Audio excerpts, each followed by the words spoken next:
अच्छा जी, let's talk about a question. It's winter 23। पहले ये दो तीन क्वेश्चन जो हमारे रह गए वो कर लेते हैं, then we will be talking about the vertical motion. Vertical motion पे बात करेंगे, just like a free fall motion. Guys, let's start with the question. It's winter 23 paper 1 variant 3 question 5 Cambridge AS physics का question है, ठीक है। So student walks at a constant speed for a distance of 50 metre. 50 metre के लिए वो अपना जो है वो डिस्टेंस कवर करेगा। Constant speed 50 metre. अच्छा भाई, तो कांस्टेंट स्पीड 50 मीटर में ये भी आ रहा है, ये भी आ रहा है, ये भी आ रहा है, ये भी आ रहा है। वो 15 मीटर है कि नहीं है वो देखते हैं। और कह रहा है कितने सेकंड तक? 40 सेकंड तक। तो भाई ये देखो, ये तो 20 सेकंड तक है और ये बीच में कहीं खत्म हो रहा है, यानी 30 सेकंड तक कांस्टेंट जा रहा है। कैसे पता? क्योंकि हमें पता है कि डिस्टेंस टाइम ग्राफ का जो ग्रेडियंट होता है वो आपको स्पीड देता है, ठीक है। एंड यहां से लेकर यहां तक ग्रेडियंट जो है वो कांस्टेंट है। It's mean speed is also constant. Clear है? आ रही बात समझ? क्लियर है? ये भी कांस्टेंट, ये भी कांस्टेंट, ये भी कांस्टेंट, लेकिन क्या वो 40 सेकंड्स तक कांस्टेंट है? ये चेक करो। तो ये देखो, ये 40 थी पहले ही, तो ये तो गया, टाटा बाय बाय हो गया इसका, ठीक है। यहाँ देखो, ये भी नहीं, टाटा। ये 40 सेकंड तक कांस्टेंट है, ये 40 तक कांस्टेंट है, ठीक है। इसका मतलब सी और डी में से कोई एक आंसर हो सकता है। The students rest for a time of 10 seconds, further 10 second, ठीक है। अच्छा जी, तो यहाँ पर 40 से आगे चलें तो तकरीबन ये कुछ लग रहा है 50 है। यहाँ से आगे चलें, यहाँ नीचे आए तो चले, ये भी 50 लग रहा है, ठीक है। ठीक है, दोनों ही 50 लग रहे हैं। बीच में हमने देख लिया उसको, वहां तक रेस्ट है, 10 सेकंड का रेस्ट है। क्या कह रहा है? Then student walks back to the starting point, ठीक है, at a constant speed in a time of 30 second. दोनों 50 से लेकर 80, ये 50 है, 50 से 80 30 सेकंड बनता है। यहाँ पर भी 50 से 80 तक 30 सेकंड्स बनता है, ठीक है। अब वो कह रहा है कि इसमें से कौन सा कह रहा है, what is the distance time graph for the motion of the student. अब वो कह रहा है वो वापस आ रहा है, और वापस आते हुए याद रखिएगा, मैंने पिछली क्लास में भी आपको समझाया था कि जब भी स्टूडेंट या कोई बंदा जाता है और फिर घूम के वापस आ जाए तो उसका डिस्टेंस ऐड होगा, डिस्प्लेसमेंट उसकी कम हो जाएगी। जैसे एग्जाम्पल के तौर पे समझाता हूँ, let's say if you go in this way, you take a U turn and you come back, ठीक है। आप वापस आ गए, तो जाते वक्त अगर 100 मीटर कवर किया है, वापस आते वक्त भी 100 मीटर कवर किया है, तो टोटल डिस्टेंस आपका कितना हुआ, ठीक है। If you talk up exactly, तो टोटल डिस्टेंस आपका 200 मीटर होगा, और टोटल डिस्प्लेसमेंट कितना होगा, ये 0 मीटर होगा, क्योंकि displacement is a vector quantity. जाते वक्त अगर +100 होगा तो वापस आते वक्त -100 होगा, वो भाई टोटल मिला के ये 0 हो जाएगा। तो डिस्प्लेसमेंट, अगर ये डिस्प्लेसमेंट टाइम ग्राफ होता तो ग्राफ नीचे उतरता वापस, लेकिन ये डिस्टेंस टाइम ग्राफ है तो ग्राफ ऊपर चढ़ेगा। याद रखना, इसलिए D is the correct answer. समझ आई? आ गई सबके समझ? रिटर्निंग रिटर्न करते हुए जहाँ आप स्टॉप करोगे वो स्टार्टिंग पॉइंट से थोड़ा सा दूर हो। नहीं, जरूरी नहीं है। तुम उस पॉइंट पर भी आ सकते हो, उससे पीछे भी जा सकते हो। मैं इससे पीछे भी जा सकता था, लेट्स से -10 मीटर पीछे भी जा सकता था, हो सकता है। उस पॉइंट पे भी आ सकते हो, उससे थोड़ा पहले भी रह सकते हो सकता है इधर ही खत्म कर देता अपना जर्नी। पर डिस्प्लेसमेंट उसमें तो जीरो नहीं होती ना अगर नेगेटिव टाइम पे जाता हाँ हाँ हाँ, फिर ये डिस्प्लेसमेंट हो जाएगा, -10 डिस्प्लेसमेंट हो जाएगा, बिल्कुल ठीक। है। अगर यहाँ आके रुक गए तो -10 डिस्प्लेसमेंट हो जाएगा। क्लियर है बच्चों? चले आगे।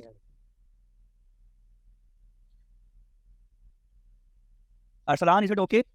समझ आ रहा है थोड़ा बहुत? क्योंकि ओ लेवल्स में आईजीसीएसई में तुम you might have studied about the distance time और displacement time graph, sorry distance time and speed time graph, तो थोड़ा बहुत आइडिया होगा इसके बारे में, इतना प्रॉब्लम नहीं होगा।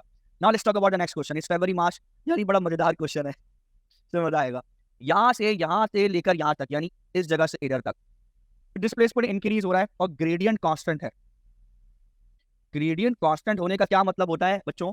डिस्प्लेसमेंट टाइम ग्राफ का जो वेलोसिटी कांस्टेंट। जी जनाब, उसका ग्रेडियंट आपको वेलोसिटी देता है।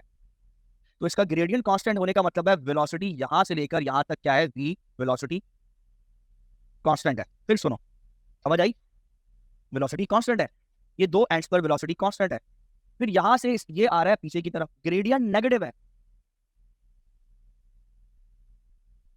और कांस्टेंट है। क्या मतलब? अब डिस्प्लेसमेंट टाइम ग्राफ में अगर ग्रेडियंट नेगेटिव हो तो ऑब्जेक्ट आपके करीब आ रहा है, इसमें ऑब्जेक्ट दूर जाता है, इसे कहते हैं अवे, और ये करीब आ रहा है, इसे कहते हैं टूवर्ड्स। इसका मतलब ये हुआ कि ऑब्जेक्ट जा रहा था, पलटा वापस आ गया। तो जब गया कोई भी ऑब्जेक्ट, ठीक है, कोई भी ऑब्जेक्ट अगर अपनी डायरेक्शन चेंज करना चाहे तो उसकी एक्सेलरेशन चेंज होगी, उसकी रिजल्टेंट फोर्स चेंज होगी। मैं आगे पढ़ाऊंगा डायनामिक्स के पार्ट में, ठीक है। तो इसका मतलब अंडरस्टूड है, ये पॉइंट है जहां पे वेलोसिटी उसकी चेंज हुई है, ठीक है। एक जाते वक्त वेलोसिटी इसको पॉजिटिव कर लें, एक वापस आते वक्त वेलोसिटी इसको नेगेटिव कर लें। और अगर आप इन दोनों का डिफरेंस लेना चाहें, सो v माइनस माइनस v करें तो ये 2v हो जाएगा, यानी वेलोसिटी चेंज हुई है। अगर जाते जाने वाली वेलोसिटी मान लें +10 मीटर पर सेकंड थी और वापस आने वाली वेलोसिटी जो है मान लें -10 मीटर पर सेकंड थी, और मैं इन दोनों वेलोसिटी का चेंज पूछूं तो ये जीरो नहीं होगा, ये जीरो नहीं होगा। ठीक है, इन दोनों का डिफरेंस क्या होगा, 10 माइनस माइनस का 10 दैट इज इक्वल्स टू 20, ये 20 होगा। ठीक है, इसका मतलब वेलोसिटी में चेंज हुआ है, क्योंकि डायरेक्शन चेंज हुई है, वेलोसिटी में चेंज हुआ है। पहले जा रहा था अब वापस आ रहा है, तो velocity is a vector quantity. तो जब वेलोसिटी में चेंज हुआ है तो इस पॉइंट पर क्या होगा, हमें पता है कि जब वेलोसिटी में चेंज होता है, चेंज इन वेलोसिटी होता है, उसको आप टाइम से डिवाइड करा दो। ठीक है, सो वो क्या बनता है, एक्सेलरेशन। इसका मतलब इस पॉइंट के ऊपर एक्सेलरेशन मौजूद है। सिमिलरली यहाँ पर भी जाके वेलोसिटी चेंज हुई है, यहाँ पर भी एक्सेलरेशन मौजूद है, यहाँ पर भी एक्सेलरेशन मौजूद है। समझ में आ रही बात? सो भाई ये नहीं हो सकता, ये नहीं हो सकता, ये नहीं हो सकता, डी उसका आंसर होगा। क्योंकि सिर्फ देखिए यहाँ से यहाँ तक velocity constant, so acceleration zero, velocity constant acceleration zero, velocity constant acceleration zero. देखिए यहाँ से लेकर यहाँ तक velocity constant acceleration zero, velocity constant acceleration zero, acceleration zero, acceleration zero. क्यों नहीं होगी? क्योंकि वेलोसिटी कांस्टेंट है यहाँ से लेकर यहाँ तक, और हमें पता है कि जब v माइनस यू यानी v माइनस यू का डिफरेंस जीरो हो तो आप लाख दफा टाइम से डिवाइड करा दें, एक्सेलरेशन भी जीरो ही आई, खत्म। तो सिर्फ डी आंसर। तो जिन पॉइंट से वर्टिकल लाइन नेगेटिव साइड जा रही है जवाब में उसका। हाँ, अच्छा ये अच्छा सवाल है, बहुत अच्छा। पहले बताओ ये क्वेश्चन समझ में आ गया, ये चीज समझ में आ गई, डी आंसर? नहीं सर, आंसर आंसर डी समझ नहीं आया कैसे। क्या नहीं समझ में आया बताओ? सर वो जो आपने बताया ना एक्सप्रेशन जीरो वाला। अच्छा अच्छा अच्छा अच्छा, चलो चलो मैं बता देता हूँ, मैं बता देता हूँ। इधर देखो भाई, इधर देखो भाई, यहाँ पता है वेलोसिटी कांस्टेंट है। जब वेलोसिटी कांस्टेंट होती है यहाँ से लेकर यहाँ तक, फर्स्ट करो शुरू में वेलोसिटी है, इस पॉइंट पर वेलोसिटी है +10 मीटर पर सेकंड, तो इस कोने पे भी +10 मीटर पर सेकंड होगी, होगी नहीं होगी? मान लो यहाँ से लेकर यहाँ तक का तुम्हारा टाइम लगा है 2 सेकंड्स का, तो इस पॉइंट से इस पॉइंट तक change in velocity upon change in time निकालो, यानी एक्सेलरेशन निकालो। कैसे निकालोगे? तो वेलोसिटी में चेंज कितना है, +10, ये वाला पॉइंट माइनस, ठीक है, ये कितना है +10 और divided by 2 seconds. So 10 minus 10 कितना, हाँ बोलो ना कितना हुआ आंसर, जीरो। एक्सेलरेशन कितनी हो गई? हो गई, सॉल्व करके जीरो आ गई ना। तो यहाँ से लेकर यहाँ तक एक्सेलरेशन जीरो हो गई, फिर यहाँ से लेकर यहाँ तक भी एक्सेलरेशन क्या हो जाएगी, जीरो। क्लियर है? ठीक है, अब जरा मेरी बात ध्यान से सुनना। अब इस पे वापस आते हैं। अब ये वो पॉइंट था जहां पे वेलोसिटी +10 से चेंज होके -10 पे चली गई। डाउनवर्ड। बाउंस बैक जरूरी नहीं है। नहीं सर, डाउनवर्ड जा रही है ना इसलिए। क्या कह रहे हो? डाउनवर्ड जा रही है ना वो। डाउनवर्ड क्यों जाएगी? सर ग्राफ देखिए ना। हाँ हाँ हाँ हाँ हाँ हाँ, मतलब ठीक है कि गाड़ी डाउनवर्ड कह लो या गाड़ी फॉरवर्ड जाके वापस बैकवर्ड आ रही है, गाड़ी है ना, कोई कार हो सकती है, या कोई ऑब्जेक्ट है वो पहले अपवर्ड जा रहा है फिर वो डाउनवर्ड आ रहा है, ये हो सकता है ना। तो डायरेक्शन चेंज किया, या ये हो सकता है कि फर्स्ट करो बैट से बॉल लगी है तो वो टकरा के वापस आ रही है, तो जाते वक्त अगर +10 होगी वापस आते वक्त -10 होगी, ऐसे ही है ना। तो ये वो पॉइंट है जहां से उस ऑब्जेक्ट ने अपनी डायरेक्शन चेंज की। फर्स्ट करो इसके एंड पर +10 थी और जब उसने डायरेक्ट चेंज की तो -10 हो गई। ठीक है, अब इस पॉइंट पर अगर मैं तुमसे बोलूं कि चेंज इन वेलोसिटी निकालो, तो निकालो, कैसे निकालोगे? क्या हो जाएगा, v माइनस यू, तो फाइनल कितना है -10 माइनस इनिशियल कितना है 10, तो ये -10 क्यों जीरो होगा? नहीं सॉरी, हाँ ठीक है। क्या चेंज इन वेलोसिटी जीरो हुई इस पॉइंट पर? नहीं। तो फिर चेंज इन वेलोसिटी अगर जीरो नहीं हुई तो एक्सेलरेशन कैसे जीरो हो गई चाचू? सही, तो इस पॉइंट पर एक्सेलरेशन मौजूद है, इस पॉइंट पर एक्सेलरेशन मौजूद है, इस पॉइंट पर एक्सेलरेशन मौजूद है। कहाँ नहीं है? इधर नहीं है, इधर जीरो है, इधर जीरो है, इधर जीरो है, लेकिन उन कॉर्नर्स पे एक्सेलरेशन मौजूद है क्योंकि ऑब्जेक्ट पास, इसीलिए इस हिसाब से डी करेक्ट आंसर है। इस यहाँ से लेकर यहाँ तक अगर मैं इसको वो करूं तो यहाँ से लेकर यहाँ तक एक्सेलरेशन जीरो, यहाँ से लेकर यहाँ तक जीरो। समझ आई बात? सबके समझ में आ गई? अरसलान क्लियर है? यस, ठीक, चलें। तो बच्चों वाला क्वेश्चन है यार, तो कन्वर्जन भी बताइए इसकी। A particle accelerate from rest, the graph shows the variation of the velocity v of the particle at time t। ठीक है, which graph shows the variation? जी भाई, which graph shows the variation, कौन बताएगा? वो वेलोसिटी वर्सेस टाइम है, इसमें acceleration क्या है भाई? कांस्टेंट है। सर आपको कैसे पता? क्योंकि ग्रेडियंट कांस्टेंट है, यू नो दैट। कांस्टेंट बोलिए यूनिफॉर्म कहती है, तो इसका मतलब एक्सेलरेशन कांस्टेंट है, वेलोसिटी इंक्रीज हो रही है। अब इस ग्राफ को देखो, नीचे 4 ग्राफ्स हैं, इन ग्राफ में कौन सा ऐसा ग्राफ है जिसमें एक्सेलरेशन कांस्टेंट है, वेलोसिटी बढ़ रही है? तो देखने से ही पता चल रहा है ये टी वाला है, एक्सेलरेशन कांस्टेंट है, वेलोसिटी ऊपर जा रही है। बाकी सब में तो एक्सेलरेशन भी बढ़ रही है ना, तो एक्सेलरेशन तो इंक्रीज हो रही है ना सब में, इधर भी इंक्रीज ही हो रही है। इसमें एक्सेलरेशन क्या हो रही है? इंक्रीज, वेलोसिटी कांस्टेंट है, ये भी नहीं हो सकता, डी करेक्ट आंसर है। So now let's talk about the vertical motion. Vertical motion पे बात करते हैं, ठीक है भाई। अच्छा अब देखो, we have studied these equations so far. Arsalan आपने अभी नहीं पढ़ी होंगी, ठीक है, जाहिर है आप एडेक्सल में है तो एडेक्सल की वो चीज़ ज्वाइन करेंगे, आप वो ग्रुप ज्वाइन करेंगे। तो ये इक्वेशंस ऑफ मोशन है, जो 4 इक्वेशन ऑफ मोशन हमने ड्राइव किए हैं। मैं थोड़ा सा बता देता हूँ। सो 4 इक्वेशन ऑफ मोशन जो ड्राइव किए हैं, बेसिकली वो ऐसे ड्राइव नहीं की। उसकी जो फर्स्ट इक्वेशन ऑफ मोशन है वो है v is equal to u plus at। आपने इक्वेशन पढ़ी थी, एक्सेलरेशन का फॉर्मूला पढ़ा है, a is equal to v minus u upon t। इसे क्रॉस मल्टीप्लाई कराइए तो at is equal to v minus u, u को इधर ले जाइए तो u plus at is equal to v। So ये फर्स्ट इक्वेशन ऑफ मोशन है, v यानी final velocity is equal to initial plus acceleration multiply by time. This is called first equation of motion. और बाकी मैंने ऐसी ही drive करवाई है, ठीक है। अब फ्री फॉल के मोशन में, फ्री फॉल के केस में, जब आप एक ऑब्जेक्ट को ऊपर से नीचे ड्रॉप करते हो, रिलीज करते हो, ठीक है, उस केस में जहां जहां एक्सेलरेशन है उसकी जगह पे हम एक्सेलरेशन ड्यू टू ग्रेविटी, ठीक है, या ग्रेविटेशनल एक्सेलरेशन g की वैल्यू को हम रिप्लेस कर देते हैं a की वैल्यू से, फ्री फॉल मोशन के केस में।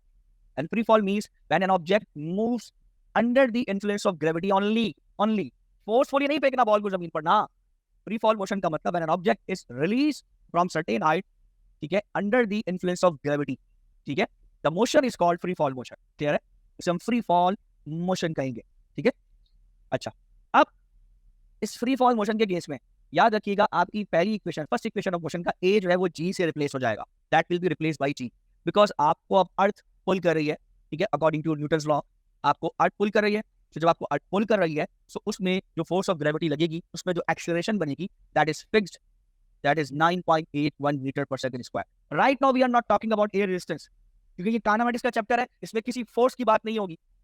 आप देखिए, आपको मैंने जो पाथ पढ़ के क्वेश्चन दिए उसमें फोर्स की कोई बात नहीं की है। जबकि आयरा, जब तुम रीड एंड राइट वालों के क्वेश्चंस कर रही थी, उसमें फोर्स के क्वेश्चंस भी आ रहे थे, टर्मिनल वेलोसिटी वाले भी आ रहे थे, एयर रेजिस्टेंस वाले भी आ रहे थे। मैंने कोई ऐसा क्वेश्चन अब तक दिया ही नहीं है तुम लोगों को, क्योंकि ये काइनेमेटिक्स है और काइनेमेटिक्स में हम फोर्सेस की बात नहीं करते, किसी सूरत नहीं करते। हम डायनामिक्स में जाके वो बातें करेंगे, वो सारे क्वेश्चंस वहां जाके करेंगे, एयर रेजिस्टेंस वाले, टर्मिनल वेलोसिटी वाले, या सिर्फ free fall without air resistance बात हो रही है, under the influence of gravity. अब आप, ठीक है, आप बोलेंगे सर ग्रेविटी भी तो फोर्स है ना पापा जी ना। मैंने शुरू में बताया था और पिछले साल भी बताया था कि आइंस्टाइन ने फोर्स ऑफ ग्रेविटी को कह दिया कि ये स्पेस टाइम कर्वेचर की वजह से, इट्स नॉट अ फोर्स। वो that is a different story, but again force कहीं पर भी नहीं है यहाँ पे, ठीक है। Anyways, second equation of motion की बात करें तो सेकंड इक्वेशन ऑफ मोशन जो है, जो s था, s is equal to u plus v divided by 2 whole multiply by time. u initial velocity, v final velocity divide by 2, यानी इनका एवरेज मल्टीप्लाई बाई टाइम, ये होता है s डिस्प्लेसमेंट। तो चूंकि ऊपर से नीचे ऑब्जेक्ट आ रहा है तो s को रिप्लेस कर दिया हाइट से, खत्म। थर्ड इक्वेशन ऑफ मोशन पे चलें तो आपके पास थी s is equal to ut plus half at square. तो यहाँ पर वर्टिकल मोशन है तो a की जगह g को रिप्लेस किया और डिस्प्लेसमेंट की जगह हाइट को लिया हमने। क्लियर है?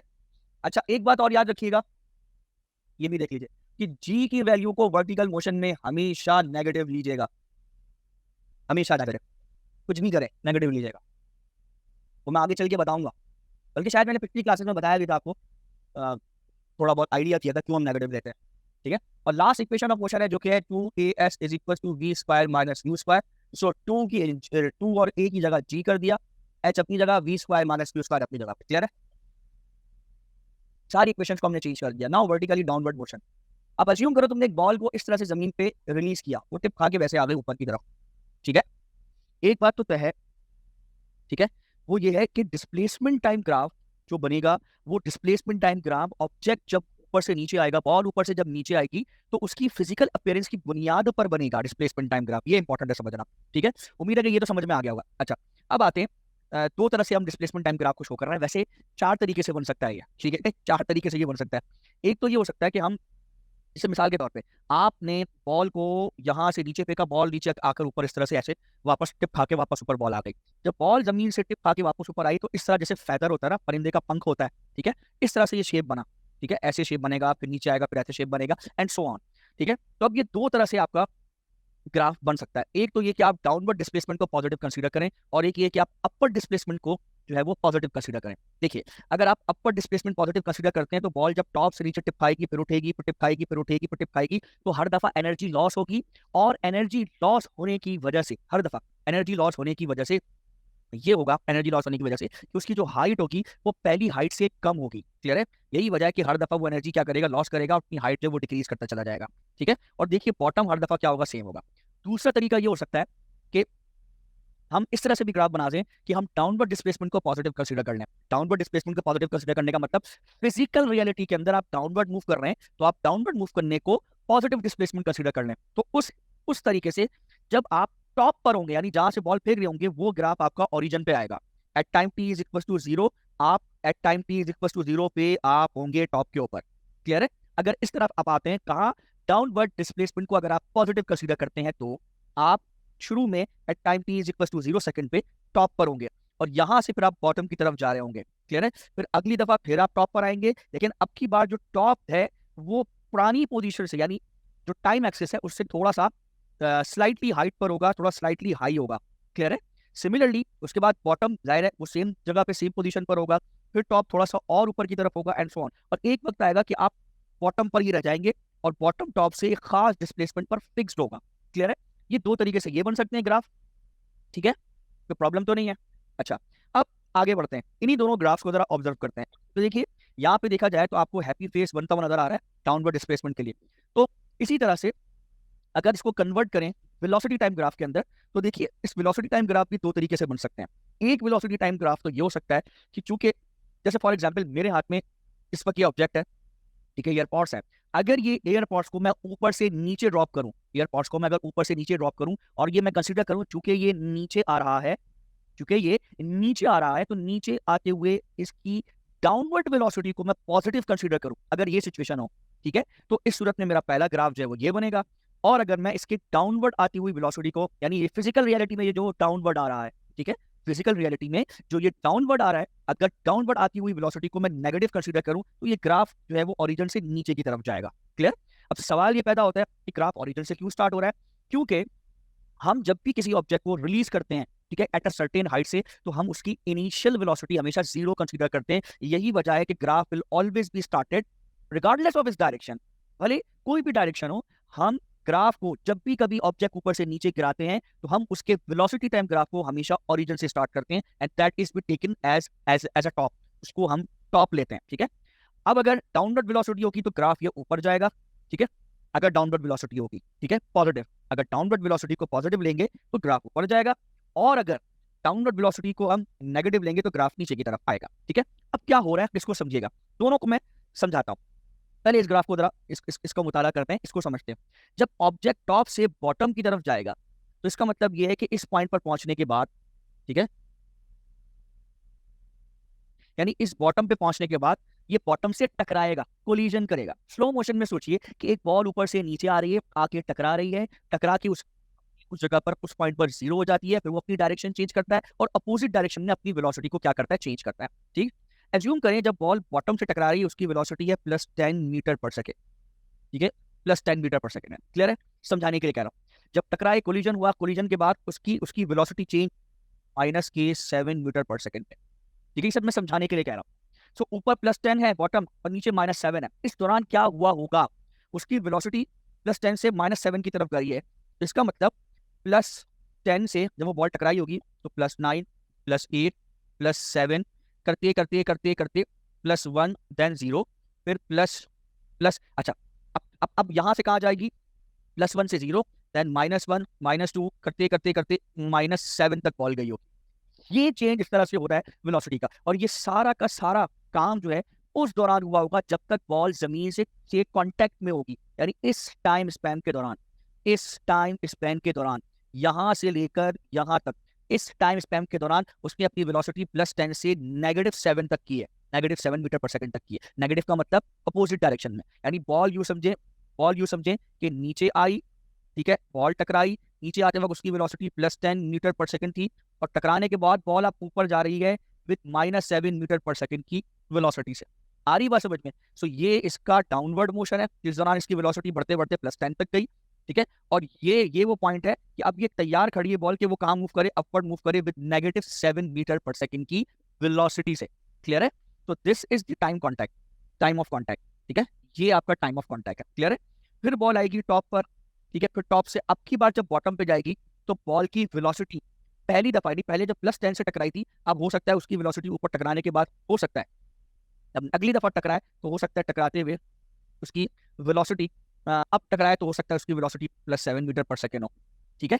आ रही बात समझ में? फिर अगली दफा टकराया हो सकता है -5 मीटर पर सेकंड से हो। तो हर दफा कोलिजन के दौरान, ठीक है, उसकी वेलोसिटी क्या होती चली जाएगी? चेंज। रीजन क्या है? क्योंकि एनर्जी डिक्रीज हो रही है। अब आप सवाल करेंगे सर एनर्जी कैसे डिक्रीज हो रही है? सो एनर्जी डिक्रीज होने के मुख्तलिफ तरीके हैं। साउंड एनर्जी में वो एनर्जी लॉस हो सकती है, इलास्टिक पोटेंशियल एनर्जी में, क्योंकि जब बॉल आएगी, टकराएगी, टकराने के बाद वो थोड़ी सी हल्की सी कंप्रेस होगी और उसके बाद एक्सपैंड होगी। ये स्लो मोशन में अगर आप इसको इमेजिन करें तो आपको समझ में आएगा, ठीक है? तो ये रीजन है। और तीसरा रीजन इसका हो सकता है कि हीट एनर्जी भी रिलीज होती है, और इसको आप एक्सपेरिमेंटली खुद भी देख सकते हैं। अगर बॉल को 20-25 दफा वॉल के ऊपर मारें तो वो हल्की हल्की क्या हो जाती है? वो हीटअप हो जाती है। ये आप करके देख लें टेनिस बॉल के साथ, वो हीटअप हो जाती है। तो इस तरह से एनर्जी लॉस होती है उसमें से, क्लियर? इसलिए उसकी ग्राफ की हाइट जो है वो डिक्रीज होती चली जाती है। और यही ग्राफ बिल्कुल इसकी मिरर इमेज है इस ग्राफ की, लेकिन इसमें डाउनवर्ड वेलोसिटी को हम नेगेटिव ले रहे हैं। तो देखिए टॉप से यहाँ पे नीचे की तरफ बॉल जा रही है, क्लियर है? अच्छा, अब इस दौरान एक्सेलरेशन पे क्या फर्क पड़ता है? तो ये बड़ा इंटरेस्टिंग है। तो देखो, अगर अब एक्सेलरेशन की भी दो ग्राफ है, या तो मैं डाउनवर्ड एक्सेलरेशन को पॉजिटिव लूँ, क्या मतलब? बॉल नीचे आ रही है ना, बॉल नीचे आ रही है। तो जब बॉल फिजिकल रियलिटी में नीचे की तरफ आ रही है, यानी ऊपर से बॉल छोड़ी वो नीचे आ रही है, जब ये हो रहा है, ठीक है, तो इस वक्त नीचे आते हुए मैं अज्यूम करूं कि भाई एक्सेलरेशन पॉजिटिव है। तो देखो इस वाले रीजन के अंदर जहाँ ग्रेडियंट पॉजिटिव है, ठीक है, क्योंकि डाउनवर्ड वेलोसिटी को पॉजिटिव लिया है, तो डाउनवर्ड एक्सेलरेशन को भी मैंने क्या ले लिया? पॉजिटिव ले लिया। तो देखो, चूंकि ग्रेडियंट कांस्टेंट और पॉजिटिव है, तो एक्सेलरेशन भी क्या है भाई? पॉजिटिव है। आ रही बात समझ में? सिमिलरली यहाँ से लेकर यहाँ तक, यहाँ से लेकर इस पॉइंट से लेकर यहाँ तक, यहाँ पर क्या है? एक बॉटम पे एक दफा जब पहली दफा टकराई, तब से लेकर जब बॉटम पे दूसरी बार टकराई, यहाँ तक दोबारा उसका ग्रेडियंट क्या है? उसका ग्रेडियंट पॉजिटिव है। तो देखो, यहाँ से लेकर यहाँ तक दोबारा एक्सेलरेशन पॉजिटिव है, ठीक है। लेकिन अगर आप गौर करें, इस बीच इस बीच ने अपनी वेलोसिटी चेंज की है, ठीक है।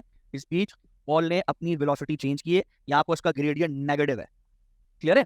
सो चूंकि इस बीच बॉल ने अपनी वेलोसिटी चेंज की है, उसका ग्रेडियंट आपको यहाँ नेगेटिव मिल रहा है, और नेगेटिव ग्रेडियंट यहाँ पर नेगेटिव एक्सेलरेशन को शो करता है। तो देखिए, यहाँ पर थोड़ी देर के लिए आपको हल्का सा एक्सेलरेशन का एक ग्लिच नजर आएगा, ग्लिच टाइप का नजर आएगा, कि जो नेगेटिव क्वाड्रेंट के अंदर जा रहा होगा, क्लियर है? समझ में आई बात? इसी तरह चूंकि आगे हाइट डिक्रीज होती चली जा रही है एनर्जी लॉस होने की वजह से, इसी तरह एक्सेलरेशन भी डिक्रीज होती चली जाएगी। उसका जो ग्लिच है, ठीक है, वो जो हर दफा टकराते वक्त जो नेगेटिव ग्रेडियंट आ रहा है, इसको मैं ग्लिच कह रहा हूँ। ये जो नेगेटिव ग्रेडियंट आ रहा है, ये नेगेटिव ग्रेडियंट नेगेटिव एक्सेलरेशन को शो कर रहा है। तो वो जो नेगेटिव क्वाड्रेंट में वैल्यू जा रही है, वो हर दफा ये वैल्यू कम होती चली जाएगी, क्लियर है? हर दफा ये वैल्यू कम होती चली जाएगी, क्लियर? अच्छा, अब अगर इसी का उलट कर दूं कि मैं डाउनवर्ड एक्सेलरेशन को नेगेटिव लूं, ठीक है, तो देखिए थ्रू आउट क्योंकि डाउनवर्ड वेलोसिटी आपने नेगेटिव ली है, तो ये ग्रेडियंट नेगेटिव है, तो एक्सेलरेशन भी दायरा वो नेगेटिव है, ठीक है। इस रीजन के अंदर भी एक्सेलरेशन नेगेटिव है, तो देखिए नेगेटिव ग्रेडियंट है, तो नेगेटिव ग्रेडियंट का मतलब नेगेटिव एक्सेलरेशन। तो देखिए यहाँ पे नेगेटिव एक्सेलरेशन, नेगेटिव एक्सेलरेशन, ये हर जगह नेगेटिव है। लेकिन अगेन बीच में यहाँ पर ग्रेडियंट पॉजिटिव है, तो पॉजिटिव ग्रेडियंट होने का मतलब पॉजिटिव एक्सेलरेशन। तो देखिए थोड़ी देर के लिए जब बॉल टकरा रही है बॉटम के ऊपर और अपनी वेलोसिटी चेंज कर रही है, तो उस दौरान इसका जो ग्लिच है वो ऊपर की तरफ आया है, और हर दफा वो जो ग्लिच है, वो जो एक्सेलरेशन पॉजिटिव की तरफ जा रही है, वो कम होती चली जाएगी हर दफा टकराते हुए, जस्ट बिकॉज की एनर्जी लॉस हो रही है, क्लियर है? समझ में आई? और एक आखिरी बात, इसका स्पीड टाइम ग्राफ कैसा बनेगा वो हमने डिस्कस नहीं किया। इसका स्पीड टाइम ग्राफ कैसा बनेगा इसको समझिए। जो वेलोसिटी टाइम ग्राफ है दोनों का, इन दोनों के नेगेटिव क्वाड्रेंट को फ्लिप कर दीजिए ऊपर, यानी इसको पूरा एज इट इज यू बना दीजिए, इसको पूरा एज इट इज यू बना दीजिए, तो देखिए ग्राफ, ये स्पीड टाइम ग्राफ में ये वाला पार्ट बन जाएगा, क्लियर है? सिमिलरली इस ग्राफ को भी फ्लिप कर दीजिए, ऐसे इस नेगेटिव पार्ट को भी फ्लिप कर दीजिए, इनको हटा दीजिए, तो देखिए तब भी यही ग्राफ बनेगा। क्या मतलब हुआ? क्यों ऐसा कर रहे हैं? क्या इसका रीजन है? इसका रीजन ये है कि स्पीड कभी भी नेगेटिव क्वाड्रेंट में नहीं होती, स्पीड की डायरेक्शन नहीं है, स्केलर क्वांटिटी है, इसलिए वो नेगेटिव में नहीं होती। इसीलिए ये दोनों ग्राफ जब मैं फ्लिप करूंगा इनके नेगेटिव वैल्यूज को, नेगेटिव क्वाड्रेंट को ऊपर, तो ये दोनों मिलकर वाहिद यही ग्राफ बनाएंगे। करके देख लीजिए, आप इसको ऊपर फ्लिप करें, इसको ऊपर फ्लिप करें, तो भी ये ग्राफ बनेगा। आप इसको ऊपर फ्लिप करें, इसको ऊपर फ्लिप करें, तो भी ये ग्राफ बनेगा, ठीक है? यानी नीचे के क्वाड्रेंट को ऊपर फ्लिप कर दें तो भी ये ग्राफ बनेगा। तो दोनों का, इन दोनों केसेस का जो स्पीड टाइम ग्राफ है वो एक ही किस्म का बनेगा। Is that clear? अब क्वेश्चन की तरफ चलते हैं आगे। Summer 21 paper 2 variant 2 question 2 part A, ठीक है। रेस्ट पार्ट मैंने लिख भी दिया है, मोमेंटम का ऐसे वो मैंने दिया ही नहीं। क्वेश्चन देखिए, ball is thrown vertically downward to the ground. एक बॉल को ऊपर से नीचे फेंका गया जमीन की तरफ, ठीक है। The ball is thrown with the speed u from the height of 1.5 metre, ठीक है। ये जो बात कर रहा है, तो अगर बॉल को थ्रो किया गया, ये थ्रो बोला है इसने, वर्ड पकड़ो, कहाँ है? थ्रोन। हालांकि सही वर्ड है रिलीज। इसने थ्रोन क्यों बोला, इसमें भी कोई साइंस है। रिलीज बोलने का मतलब इनिशियल वेलोसिटी 0 है। थ्रोन के क्या मतलब है? थ्रोन के दो मतलब निकलते हैं। पहला मतलब तो कि आपने फोर्सफुली मारा है जमीन पे, चलो गए, फ्री फॉल का तो किस्सा ही खत्म। दूसरा मतलब क्या हो सकता है, जो मैंने मुख्तलिफ क्वेश्चंस करके एक्सट्रैक्ट किया है इनके पास, जो मेरा अपना जाती एक कंक्लूजन है, वो ये है कि हो सकता है बॉल रिलीज ही की हो, लेकिन उसने फर्स्ट करे बॉल आ रही है किसी बिल्डिंग के, कोई बिल्डिंग है 10 स्टोरी बिल्डिंग है, उसके 10वीं मंजिल से 10 फ्लोर से बॉल नीचे रिलीज की, लेकिन देखने वाले ने बॉल को तब देखा जब बॉल 10 फ्लोर से नीचे आके 5th फ्लोर पर पहुंची, तो किसी ने देखना शुरू किया। आपको क्या बोलेगा कि बॉल कभी रिलीज हुई थी? अब इस वक्त बॉल जब मैं 5th फ्लोर पर देख रहा हूं, उसकी इनिशियल वेलोसिटी 0 नहीं है, क्योंकि 5th फ्लोर पर आके कुछ तो वेलोसिटी अचीव करेगी वो, ठीक है। और जब आगे जब जमीन पर टकराएगी, तो जमीन पर टकरा के उसकी कोई फाइनल वेलोसिटी तो होगी। इसका तो ये थ्रोन का वर्ड थोड़ा उस कॉन्टेक्स्ट में भी जाता है। अगर आप पास पेपर देखिए तो आपको समझ में आएगा, अदरवाइज थ्रोन का कोई तीसरा मतलब नहीं है, और फोर्सफुली हम पढ़ नहीं रहे यहाँ पे। तो अल्टीमेटली ये कॉन्सेप्ट बिल्ड हो सकता है कि जनाब बॉल की इनिशियल वेलोसिटी 0 होगी, लेकिन ऑब्जर्वेशन करने वाले ने ऑब्जर्वेशन स्टार्ट तब की जब उसने कोई ना कोई बॉल, कोई ना कोई उसने वेलोसिटी जो है वो अचीव कर ली, यानी इसकी इनिशियल वेलोसिटी इस वक्त 0 नहीं है, ठीक है, 0 नहीं है इसकी इनिशियल वेलोसिटी। क्लियर है? अब क्वेश्चन देखते हैं। अ बॉल इज थ्रोन, ठीक है, from a height of 1.5 metre, ठीक है, उसकी फाइनल वेलोसिटी कितनी दे दी? 8.7 metre per second. Assume that the air is negligible. Calculate the speed. You initial velocity calculate करो। अच्छा, जब भी कभी इस तरह के सवाल आते हैं भाई, मैं अपने बच्चों को कहता हूँ, बच्चों हमेशा जहां से बॉल को थ्रो किया गया वहां पे डिस्प्लेसमेंट टाइम ग्राफ बनाओ सबसे पहले। You always have to draw here displacement time graph, मतलब शेप बना लो खाली, ठीक है। सिर्फ मैं यूं बनाने के लिए कहता हूँ, ये डिस्प्लेसमेंट अपवर्ड पॉजिटिव और ये टाइम इधर ले लो। क्लियर है? मैं बच्चों को सिर्फ ये कहता हूँ, ये कर लो। अब बताओ, तुमने जहां से बॉल फेंकी है वो अपवर्ड है डाउनवर्ड है? तो जाहिर सी बात है डाउनवर्ड है। डाउनवर्ड जाओगे तो सारा डिस्प्लेसमेंट नेगेटिव, तो ये हाइट जो है ये भी नेगेटिव में लेनी पड़ेगी, -1.5 होगा। और मैं हमेशा यही करता हूँ, upward displacement positive, downward negative. मुझे फजूल में चुन नहीं होती कि मैं डाउनवर्ड पॉजिटिव लूँ अपवर्ड नेगेटिव लूँ, कहानी बिल्कुल खराब कर दूँ। और अभी आप देखिएगा, अगर आपने उल्टा ग्राफ यानी नीचे पॉजिटिव ऊपर नेगेटिव कंसीडर कर लिया ना, बहुत सारी चीजों में फर्क पड़ेगा। जी की वैल्यू पे भी फर्क पड़ जाएगा, वो भी नेगेटिव से पॉजिटिव में शिफ्ट हो जाएगी। तो ये हरकत मत कीजिएगा, मार्किंग स्कीम की तरफ मत जाइएगा। आंसर मैं आपको सही निकाल के दिखाऊंगा। Marking scheme is so much confusing, क्योंकि वो नेगेटिव साइन लेते नहीं है, वो यहाँ पर ग्राफ को अज्यूम ही नहीं कर रहा, वो डायरेक्ट फॉर्मुला पुट कर रहा है, आंसर निकाल रहा है, गलत कर रहा है। उसकी वजह ये कि बच्चा जाके प्रोजेक्टाइल मोशन में फंसता है। मैं आपको भी दिखाता हूँ कैसे, ठीक है। तो अब आप देखिए इधर, आंसर मैं आपको बिल्कुल सही निकाल के दिखाता हूँ और डायरेक्शन के साथ देखिए। सो डाउनवर्ड आएंगे तो your height would be negative, H की value negative. I have already told you, G की वैल्यू लेंगे -9.81 metre per second square. Clear है? चलिए सवाल सॉल्व करते हैं। So you have a formula, है क्या क्या तुम्हारे पास? फाइनल वेलोसिटी है, क्या क्या हाइट, और क्या क्या यू निकालना है, और क्या है जी है हमारे पास। तो अंडरस्टूड है, इन चार इक्वेशन में से ये वाली इक्वेशन ही लगेगी। सो लगाइए 2gh is equal to v square minus u square. So 2 into, निकालना क्या क्या है जी, निकालना क्या है? Initial velocity. सो दोनों की जगह चेंज कर दीजिए, initial velocity is equal to v square minus का 2gh। Clear? So u square is equal to final कितनी है? 8.7 square minus 2 multiply by -9.81 multiply by minus का 1.5। Clear? So u square is equal, और ये क्या answer आ रहा है? स्क्वायर रूट लीजिए, आंसर बताइए। सर आंसर 6.801 आ रहा है। अच्छा 6. 801। ठीक है, 6 पॉइंट, मैं स्क्वायर रूट लेके आखिर में सॉल्व करके पूरी बात बता रहा हूँ। फाइनल आंसर, एक मिनट, 6.801। अब सिग्निफिकेंट फिगर देखो कितना है सवाल में, तो सिग्निफिकेंट फिगर है तो क्या होगा? 6.8 जी दिया हुआ है पहले से। क्लियर है?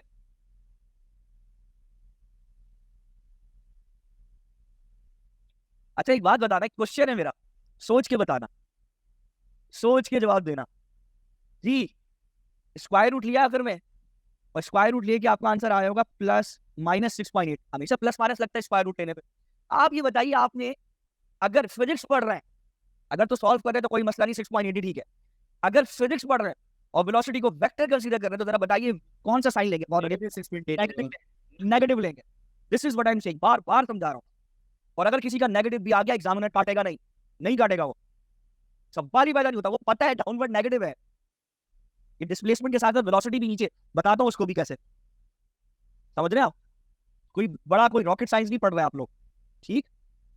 चलिए, तो सर स्पीड तो नेगेटिव हो ही नहीं सकती।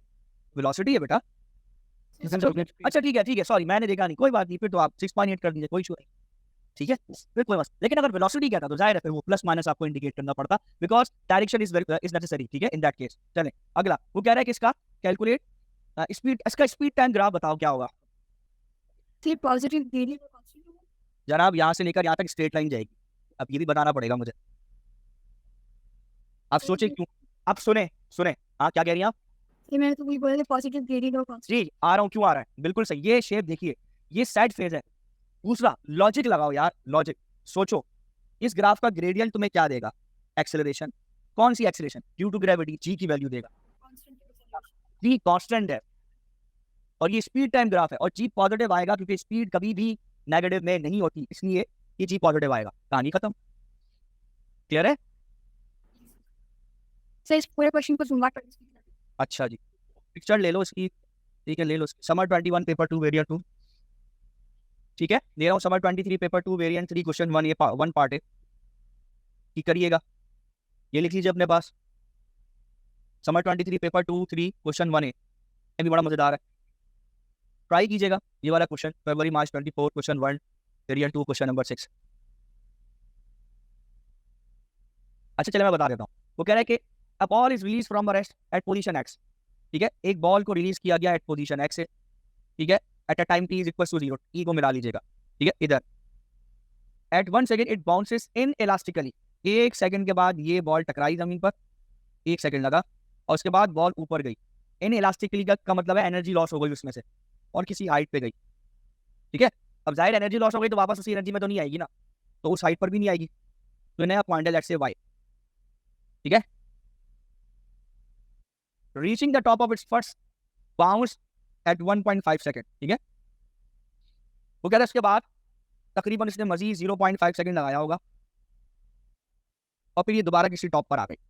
कह रहा है कि what is the total displacement, total displacement का मतलब है भाई इनिशियली वो पॉइंट एक्स पे थी, फिर फाइनली जंप खा के पॉइंट वाई पर आ गई, इन दोनों का दरमियान का जो डिस्प्लेसमेंट है ये कह रहा है, ये कह रहा है टोटल डिस्प्लेसमेंट, ये कैलकुलेट करना है, कैसे करोगे भाई, तो पहले इसका एरिया निकालो इस वाले रीजन का, ठीक है,